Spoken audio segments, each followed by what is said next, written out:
Hello, friends.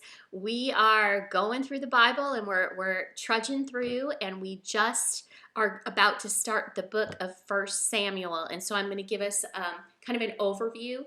So hopefully you have started reading it.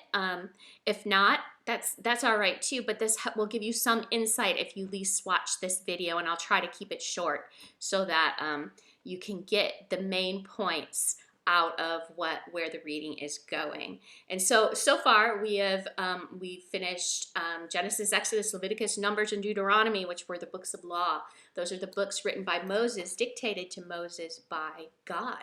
They are God's words, his revelation to the Israelite people. The first time God is speaking, giving his rules, his expectations, describing what sin is, and that's that book. And we go into the next section, which is all the history of the Israelite people. And we see that in Joshua. Joshua takes the people into the promised land, and things actually are well and good, and they're listening to God. But it only took one generation for them to fall away into disobedience. We enter into this period called the Judges, which is just one generation removed from the book of Joshua. And it's actually this 400-year block of terrible time in the history of the Israelite people, where they were disobedient, fell away from God. And a lot of us, when we reached that Judges, had a lot of trouble reading the whole thing, digesting it. It was overwhelming. It's a cycle. The people would do bad things and sin. God would say, okay, do it your own way. And then they would fall under enslavement of the tribes, the people around them. So they would fall into slavery. They would lose these battles. They would enter a time of just suffering and sorrowing at the hands of the other people around them. And then they would remember God, that they had this great God once, and they would call out to God and want God to help them and save them. And every time this happens, God raises up a judge that leads them out of the suffering. It's the same pattern, and you can see this spiral going over and over and over again. And once you get to the end of Judges, the corruption is not just from other peoples surrounding the Israelite peoples, but the tribes actually start to sin against each other and corrupt and fight against each other. So it just goes on and on and on, and it drags out, and it takes your breath away. And then we finally got to read Ruth. And Ruth takes place during the same time as the Judges, but it's the story, the remnant story of these people, Naomi, Ruth, and Boaz, who, even though they live in this time where no one does what or follows the rules and they all sin, these group of people, this family, are still faithful and obedient to God, and God still hears them and listens to them and blesses them. And so we see that in Ruth, and it's just refreshing, because it reminds me of the times we live in, and we look around and we're like, oh my gosh, there's nothing. God is just gone. And no, he still listens to and hears his people.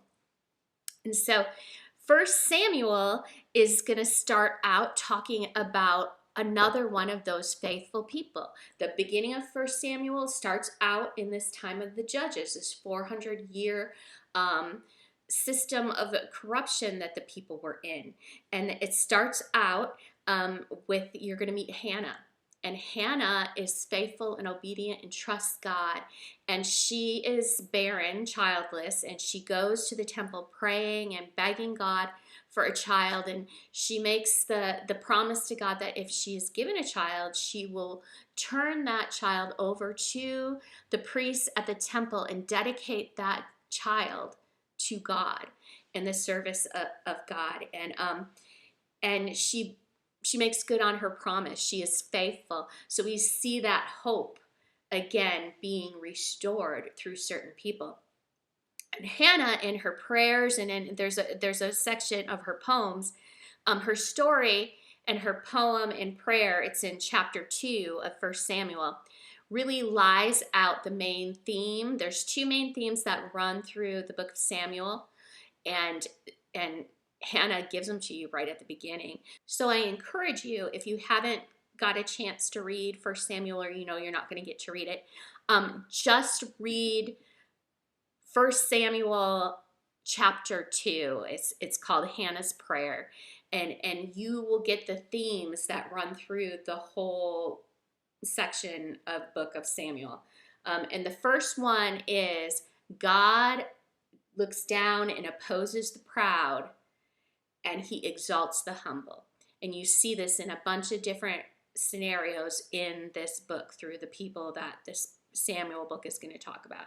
And the second theme that you see is that despite of the Israelites' evil and sinning, and despite all of the bad, God is still working on a plan behind the scenes to raise up an anointed king.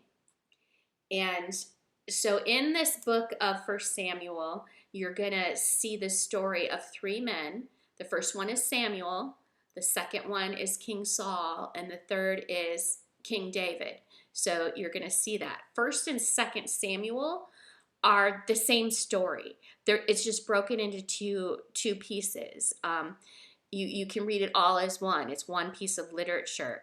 I read somewhere where it was the length of scrolls that determined how the book was broken up, just because it wouldn't fit all on one of the scrolls. So it's separated into two parts, part 1 and part 2. But they're the same story, same people. And what happens throughout First Samuel is, we have Hannah. She does what God asks of her, and she takes her child when he's about 3 years old to the priest. Eli is the priest, and his sons are also training to be priests. And all of the priests at this time, you can see the corruption.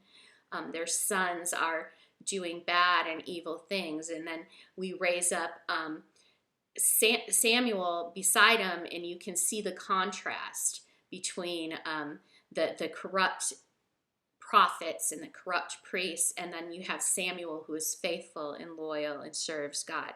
So you see that paralleled there in the stories. But what ends up happening is there's another battle with the Philistines, and this time the Philistines take the Ark of the Covenant and capture it.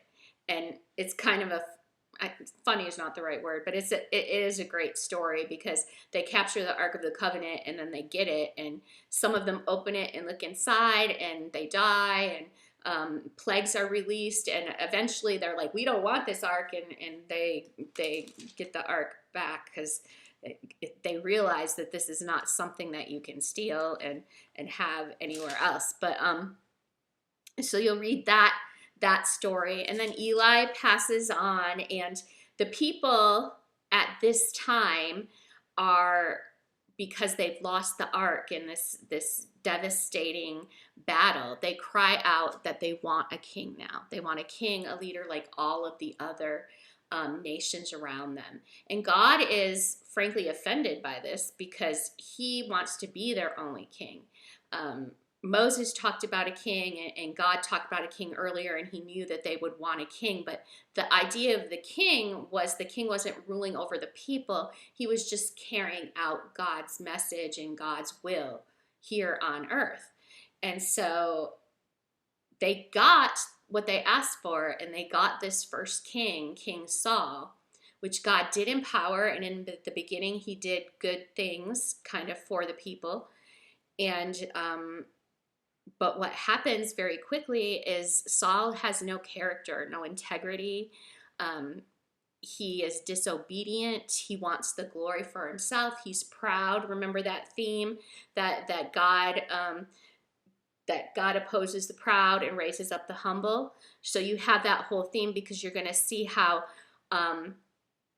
King Saul was proud and wanted to do things his own way and disobedient, and then you're going to see the opposite rise up when you hear about David, that David was humble and obedient. So you're going to see that theme playing out. And you're also going to see the theme playing out that even despite all of these things that are happening in the evil, God is still raising up a king.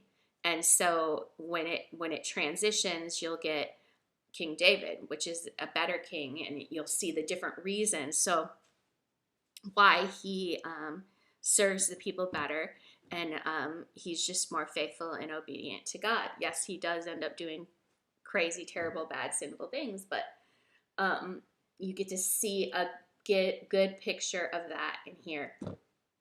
So the end of 1 Samuel, what ends up happening is King Saul, his character is declining. He's under oppression.